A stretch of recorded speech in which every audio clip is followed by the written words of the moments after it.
నేడు జనసేన పార్టీ ఆవిర్భావ దినోత్సవ వేడుకలను పిఠాపురం నియోజకవర్గంలో నిర్వహించనున్నారు. పిఠాపురం సమీపంలోని చిత్రాల సమీపంలో ఈ సభకు సంబంధించిన ఏర్పాట్లు పూర్తయ్యాయి. దాదాపు 5 నుంచి 6 లక్షల మంది సభకు వస్తారని అంచనా వేసి అందుకు తగినట్లుగా ఏర్పాట్లు చేస్తున్నారు. జనసేన పార్టీ అధికారంలోకి వచ్చిన తర్వాత తొలి ఆవిర్భావ సభ కావడంతో గ్రాండ్గా జరిపేందుకు నిర్ణయించారు. సాయంత్రం 4 గంటలకు సభకు పవన్ కళ్యాణ్ రానున్నారు. జనసేన సభ కారణంగా పిఠాపురంలో ట్రాఫిక్ ఆంక్షలు విధించారు. ఉదయం 11 గంటల నుంచి రాత్రి 11 గంటల వరకు ట్రాఫిక్ ఆంక్షలు అమల్లో ఉండనున్నాయి. కాకినాడ రూరల్ అచ్చంపేట నుంచి శంఖవరం మండలం కత్తిపూడి వరకు ట్రాఫిక్ ఆంక్షలు ఉండనున్నాయి.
బ్రేకింగ్ న్యూస్ చూస్తున్నారు. నేడు జనసేన పార్టీ ఆవిర్భావ దినోత్సవం వేడుకలను పిఠాపురం నియోజకవర్గంలో నిర్వహించనున్నారు.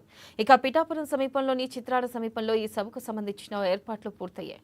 దాదాపు 5 నుంచి 6 లక్షల మంది సభకు వస్తారని అంచనా వేసి అందుకు తగినట్లుగా ఏర్పాట్లు చేస్తున్నారు. జనసేన పార్టీ అధికారంలోకి వచ్చిన తర్వాత తొలి ఆవిర్భావ సభ కావడంతో గ్రాండ్గా జరిపేందుకు నిర్ణయించారు. సాయంత్రం 4 గంటలకు సభకు పవన్ కళ్యాణ్ రానున్నారు.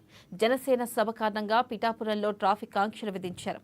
ఉదయం 11 గంటల నుంచి రాత్రి 11 గంటల వరకు ట్రాఫిక్ ఆంక్షలు అమల్లో ఉండనున్నాయి.